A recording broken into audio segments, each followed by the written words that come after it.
Hi guys, my name is Andrew Precious Ashimidu, and today we'll be talking on pulse rate.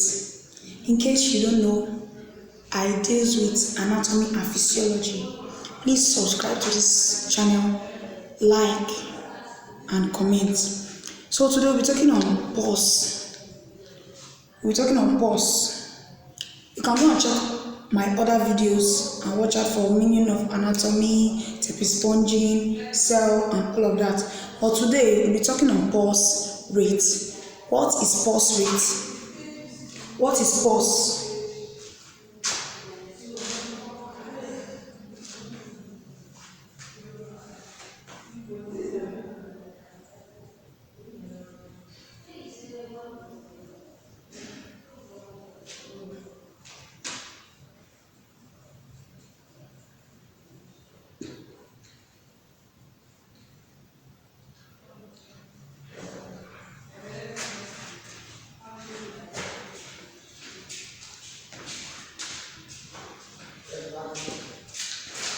Pulse is the wave of distension and elongation felt in the walls of an artery.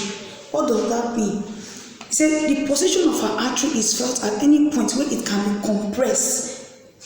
Position can be felt where it can be compressed gently against a bone or near the surface body. You can feel your pulsation where you can gently compress it to a bone or near the surface of the body.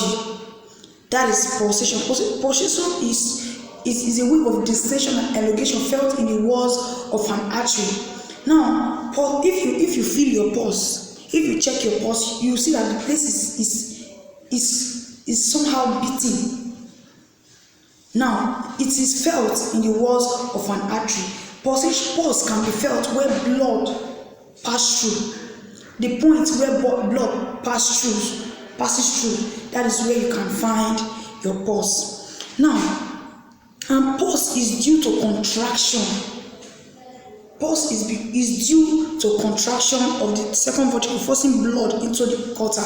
Like I said before, where you can feel pulse is a place that is on the walls of an artery. You can feel your pulse in the walls of an artery where blood passes through.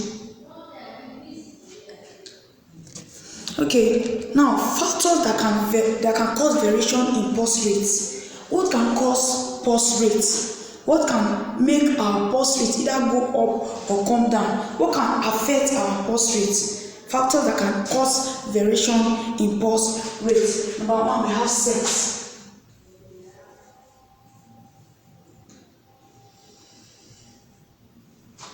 Sex or gender.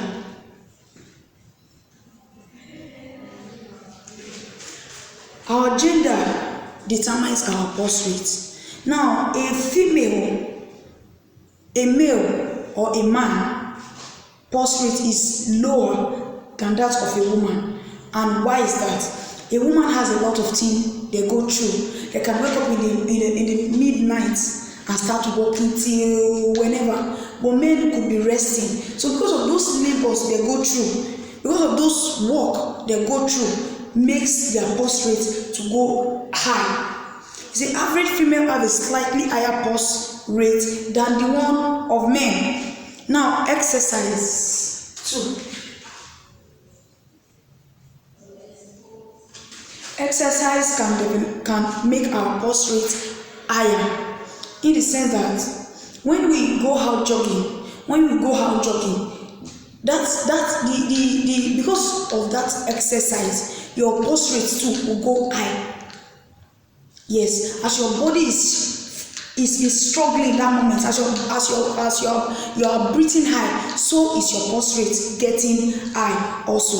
Stress can also determine our pulse rate. Stress, our day in and day out activity, can also determine the kind of pulse rate we will get, either high pulse rate or low pulse rate. Stress increases the force of the heartbeat, then affecting the pulse rate. When your heartbeat is fast, your pulse rate is also high. Okay, fear or anxiety. Fear, stroke anxiety. In the process of being afraid of something, yes, your pulse rate also go up, because at that time the tension in your body will make your pulse rate high. Anxiety can cause pulse rate. Anxiety or fear can determine our pulse rate. Now we have medications.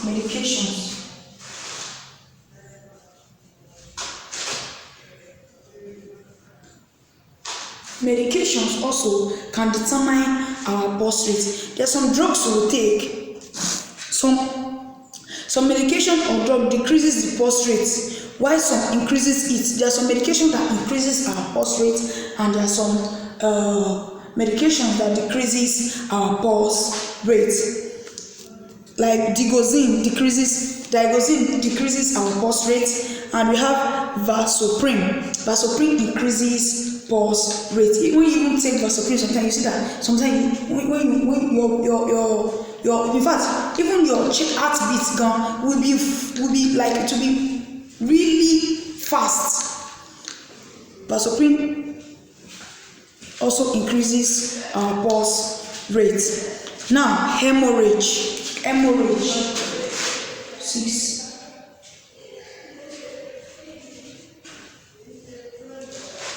Hemorrhage also determines our pulse rate. What is hemorrhage?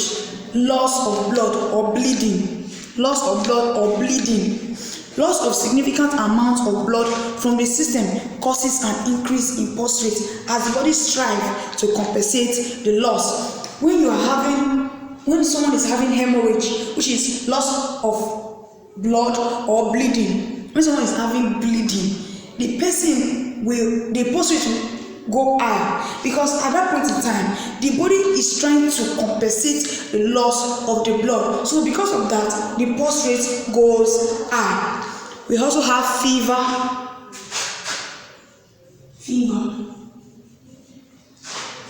Also, when we are sick, when we are having fever, our pulse rate, it also increases our pulse rate. The vasodilation that occur with elevated body temperature results in an increased pulse rate. That period of your high temperature and sickness and fever causes high pulse rate. Now, these are the things that determines our pulse rate, factors that can determine our pulse rate. Quickly, we'll be going to factors to consider when taking pulse.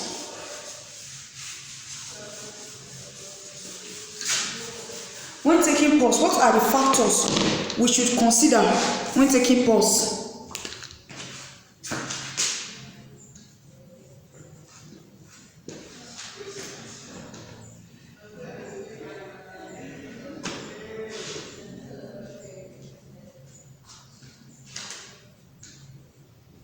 Factors you should consider when taking pulse. Firstly, we have the reading.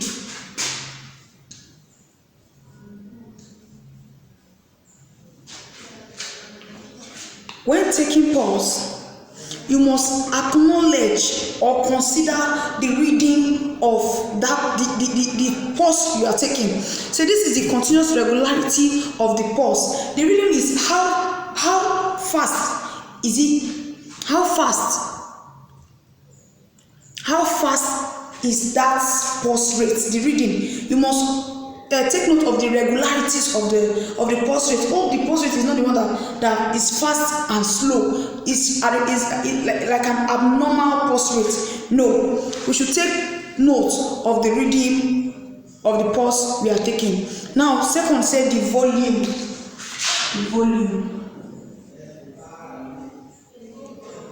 When taking pulse, we should note the volume. This refers to the strength or fire faint at hand. It may be small, normal, or bounding. The volume of that pulse you are taking. First of all, I say the reading.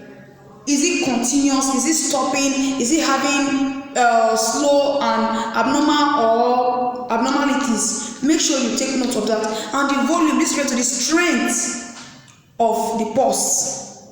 Is it slow? Is it fast? Is it normal? Is it soft? Or you must take note of these two, the rhythm and the volume of the pulse rate. He said it may be small, normal, or bounding. The vessel normally felt soft under the finger. A normal pulse rate is supposed to feel soft under the pulse rate. When it becomes too hard, then it is an abnormality. Okay. Now, sites and points where pulse is commonly taken. As a health worker, when you want to take the pulse of your patient, there are sites in which you can get your pulse from. Sites to get your pulse from. Sites, stroke points of pulse. Sites you can take your pulse from. First one, we have the radial.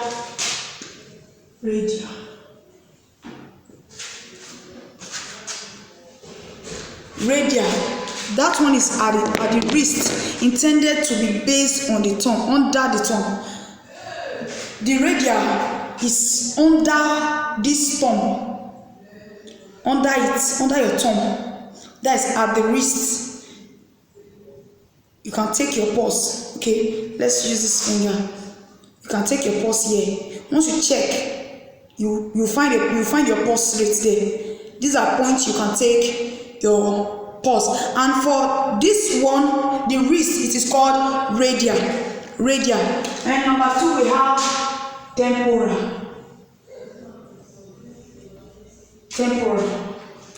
Temporal is located just in front of the ear.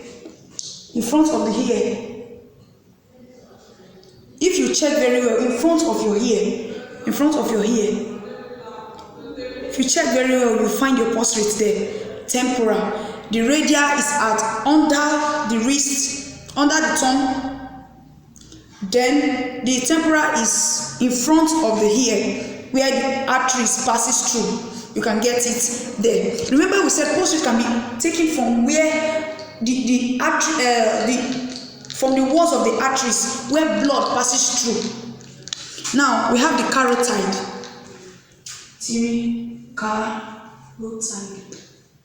Carotid is another passage of blood. It's another artery. It's another side.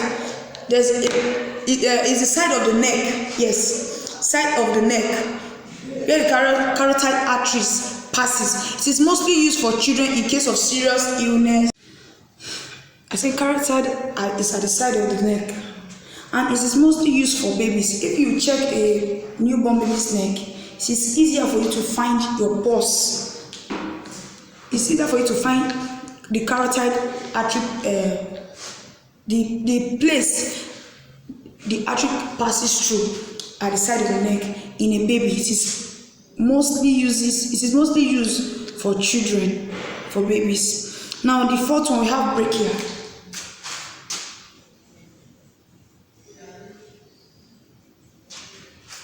Sites you can take your pulse from. We have the brachia. So this is located in the inner aspect of the bicep muscles of the arm, or medically in the antecubital space. This is where you can find that pulse. This is where you can find your brachia. Yes. Are the bicep muscles of the arm. That's the brachia. This is where you can also find your pulse at this site. We also have, so this is also used in blood pressure measure. This brachia is the one they use for blood pressure, to check your pulse rate. It's mostly used for blood pressure checkup. Now we also have the femoral. Fifth one. Say femoral. The femoral. So this is found in the groin where the femoral artery passes. It is mostly used for children. It is also used to determine circulate to the leg. This one is found here. Your femoral. It says it is found in the groin where the femoral artery passes. It is mostly used for children. You can use it for children also. It's not like, it's almost like the waist. Yes, somewhere around here. You can find your pulse rate there. There is another pulse point. Now we also have the applica.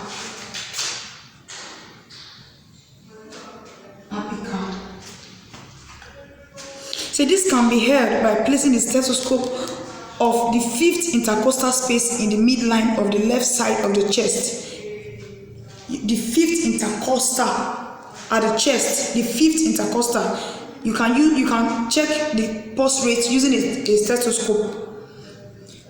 It is routinely used for children up to 3 years. This one is also used for children up to 3 years. We have the popliteal.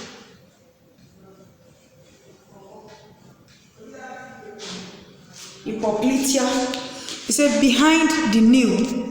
Behind the nail. Popliteal is found behind the nail. And this one, he said it is difficult to find. It is behind the nail. Behind the nail. If you check behind the nail, look very well. Look closely. You'll find the pulse rate there. And lastly, we have the pedal. We have the pedal. You say over the bone of the feet. Bone of the feet. If you check the bone of the feet, you will see your pulse rates there. And how can we place our finger when looking for a pulse rate? As a health student, you are supposed to know how to feel a pulse. Now you are going to use these 2 fingers and place it, not pressing it, you press it down. Yes, press it down to that place before you can feel. If you check your radial now, as I am checking it now, check your radial, you feel a pulse there. Now that is how to look for a pulse.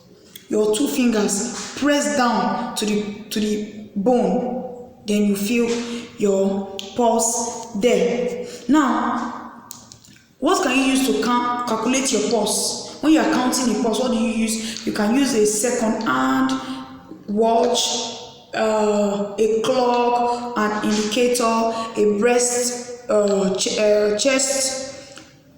chest clock or chest watch. Now, procedures of taking pulse. You want to take a pulse for a patient. There are procedures in which you can use to take your pulse. There are procedures in which you use to take pulse. Procedures of taking pulse. You must inform your patient or your client. Before taking a pulse, you must, in fact, in my other video, I made mention of anytime you want to take a pulse, you must, in fact, anything you want to do on your patient, make sure to take their permission. Always make them aware of what you want to do on them.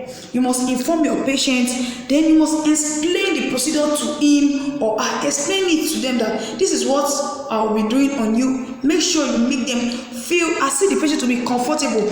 By so doing, you are making the patient to be comfortable. Not you shouting and yelling at your patient or your client. Talk to them in a respectful manner. As if the select pulse point or site you want to use. You select the pulse site you want to use. Is it the radial?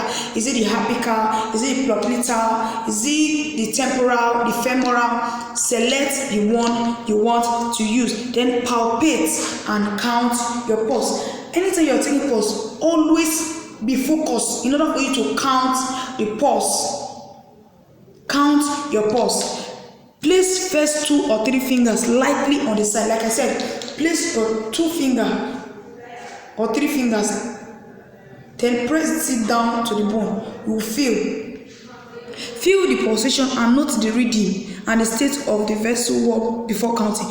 You must feel the pulsation, not the rhythm. The rhythm, how is it functioning? Is it fast? Is it too fast? Is it too slow? Note the rhythm and count your pulse for 1 minute or 30 seconds. Then multiply it by 2. Any pulse you can't, multiply it by 2. If pulse is irregular, ensure you count for a minute. If the pulse is irregular, if it's a pulse that is going up and down, slow and fast, count for a minute. and you must be careful to count properly. All counted pulse should be recorded and reported to officers in charge.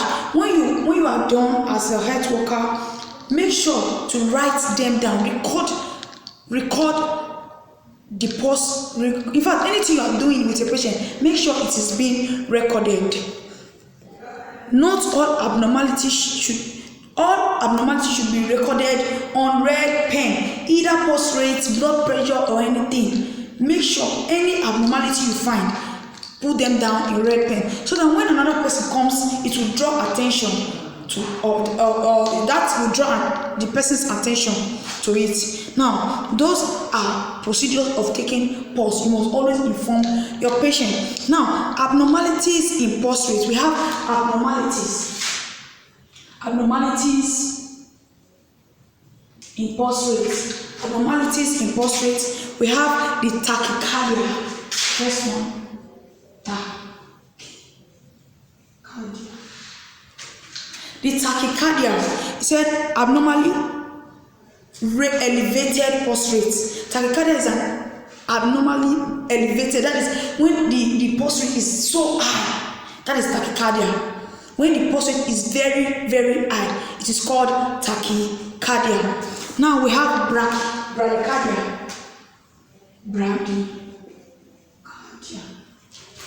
Bradycardia is when it is less than 60 per minute in adults. That's when it is slow. When the pulse rate is very slow. Now, we also have the arrhythmia. Arrhythmia is irregularities or missed pulse rates. Arrhythmia is talking about irregularities when it is fast at the same time slow. It is fast for a minute, then slow for the other minute. It is irregular. Yes, it has a missed pulse rate. Now, that is the meaning of arrhythmia. Those are the abnormalities in pulse rates: the tachycardia, the bradycardia, and the arrhythmia. Tachycardia, we said, is the elevated pulse rate, that is high pulse rate. Then bradycardia is lower pulse rate, and arrhythmia is irregularity or missed pulse rate. I remain Precious Andrew Ashinedu. Subscribe to this channel, like and comment. Do well to watch others of my movies, others of my videos, and you are going to enjoy them. All S students, if you are not an S student or an S student, you enjoy learning, you can also visit my page. Thank you.